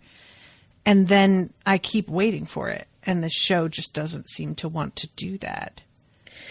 Yeah, I mean, Martha got the shit end of every stick mm-hmm. that was handed to her and deserved so much better because she was such a smart character that never got anything that she deserved. Agreed. She was just completely wasted. I don't think that that's the case with Amy Pond. I just think that there are moments where it's like, what character were you writing for? And then there's the problem that we've talked to pretty much ad nauseum, that sometimes it's like, who is Amy, though? Because it's hard to tell. Yeah. That's kind of what I mean. So, like, yeah, you said I don't think that's the case with Amy Pond, but I do. I feel like they added Rory in to have something to do that did not include giving her a distinct persona. Like, they decided to shortcut it by having this, like, you know, Three's a Crowd kind of drama. And that way there was no need to really explore her or what she's doing here or who she is. And I mean, I don't know. I think that's sort of like with I'm sorry, I hit my mic. Martha. I mean, everything about who Martha was started to revolve around the Rose and the doctor and being like jealous and resentful of that. Yep. And what they did with the show is have somebody else be jealous and resentful, except it wasn't the companion. It was the companion's companion. So to me, it really is the same thing. It's just that they shifted it over by one person, but it's the same sort of tactic. I'm hoping that that's not really where we're at now. Like, it was the last episode, but I think that with the way that the last episode ended, with her being like, no, it's you, God. Yeah. It's you. That tied the bow on that question. Mm-hmm. Now it's done. Same. I hope so. Okay. I'm sorry. I talked about that again, and I get annoyed about it, and then I feel like I just am a downer.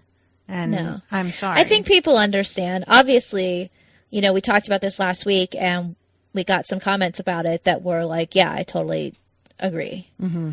So it's not like we're saying anything that the audience potentially didn't already think. Yeah, true.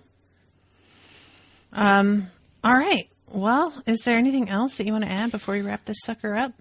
I posted our interview with Michael Nathanson from The Punisher. We talked to him last week. Whoop. And Krista got it edited, and I posted it. We still have to post the final episode of the season, of season 1, but she didn't want to wait until we had that up before we posted this, because she also wanted to, like, let him know it was up. Mm-hmm. He was great. It was a really enjoyable, fun interview. He's a big nerd and loves all the same kind of things that we all love, so it was really fun to talk to him. Yay. That's good. I was so, like, the fact that you guys were able to get that is so much fun, and then I didn't know that it was happening so soon. So I was texting with Krista, and she was like, oh, that went well, by the way. And I was like, wait, what? That happened already? Oh, okay. Yeah. It happened faster than I thought it would have. She, like, texted me on, like, Monday and was like, hey, so Michael Nathanson is willing to do an interview. Do you have time this week? And I was like, holy fuck, what? And then a couple days later, she's like, he can do Thursday or Friday. What works better for you? And I'm like, Friday, because I already record on Thursday, and I need a little bit of time to prepare. So, yeah, it happened real quick. That's cool, though. That's fun. Yeah, and I hope that, you know, we'll have an excuse to have him on again, even though we're not really going to be covering The Punisher. Mm-hmm. We did, like, float the idea of, like, hey, you know, if you have something else coming out and you want to talk about it, we would love to, you know, do another conversation and post that and, you know, spread the word for you. So, right. Yeah, he seemed really open to that, too. So, aw, yay. Yeah. All right, guys. Well, thank you all again so much for listening. And I hope that you all have been enjoying the show. You can find us at facebook.com/unspoiledpod, Twitter at unspoiledshow, Instagram at unspoiledpodcast. We are currently at 94% of our fundraiser. So we are inching ever closer to being able to cover Song of Ice and Fire, me and Rashawn. If you would like to contribute to that, you have to become a patron, and that's at patreon.com/unspoiled. Do it. And also, Miles and I recorded the first episode of coverage of Mistborn this week. So if you are interested in listening to those episodes, I am the unspoiled one. Miles is the spoiled one. We are posting those once a week at the $5 level. And there is a spoiler-friendly group on the Mighty Network if you become a patron, where you can jump in and talk to everybody about how stupid I am and all the dumb ideas that I have and how wrong my predictions are and laugh at me. And I'm pretty sure that's 50% of why people like the show, is to laugh at the other person. So I yeah. have no idea what Mistborn is. I mean, I know it's Brandon Sanderson, and I've been told by a lot of people to read his books. Apparently, he's very prolific. He writes really quickly. Mm-hmm. But I don't know anything about that series. So I've been sort of hesitant. I don't know if I'll like it. First of all, let me know what you think. You should call him by his name, which is Brando Sando. Thank you, Austin Armenio, for giving us that one, because I will never, ever let it go.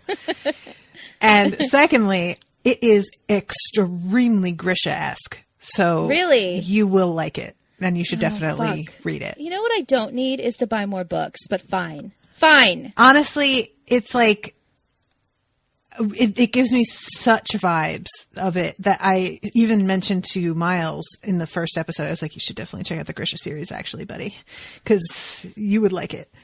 That actually makes me way more interested. So yeah, so far it's very fun. We initially were going to cover 3 chapters at a time, but our first episode was like 2 hours and 20 minutes, and we can't be doing that every week. So we're cutting back to 1 chapter per episode, unless that seems like not enough.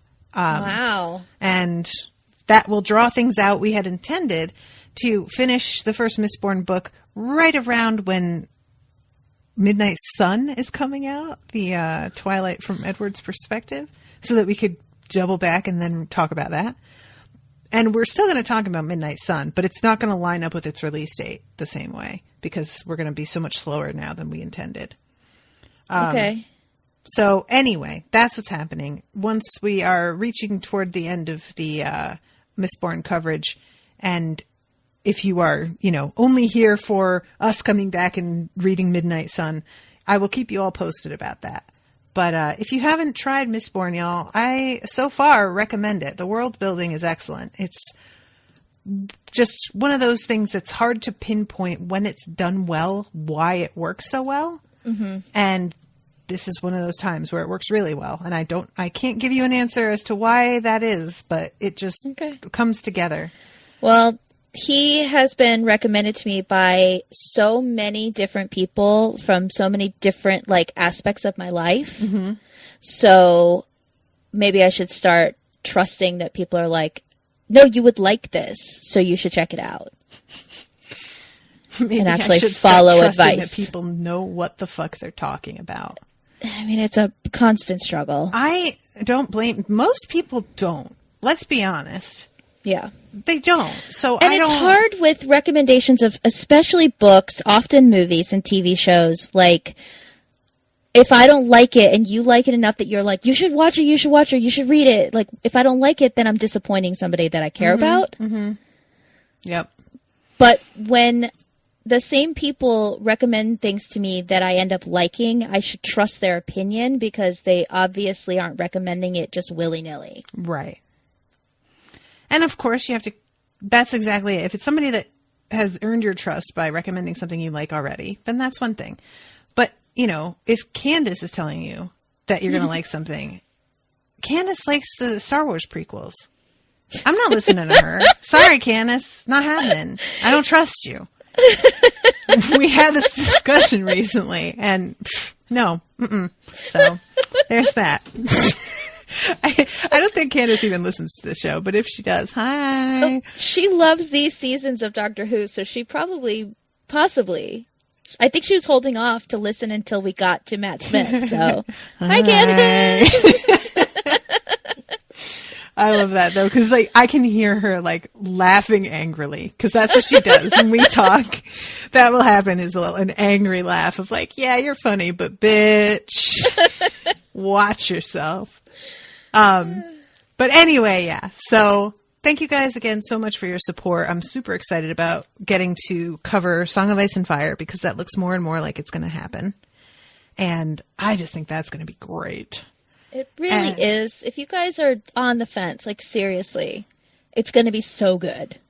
I really think it will. I'm not even trying to just get people to sign up. Like, it's just so right in our wheelhouse, like in terms of what we cover, the conversations that Rashawn and I tend to have, and coming at it from like a slightly spoiled place, which makes it a very different feel this time around. Mm-hmm. I think this is a perfect storm of a very interesting and very different show. So, yes. Anyway, thank you again, guys, and we will see you next week with a new episode. Until then, toodaloo, motherfuckers. Bye.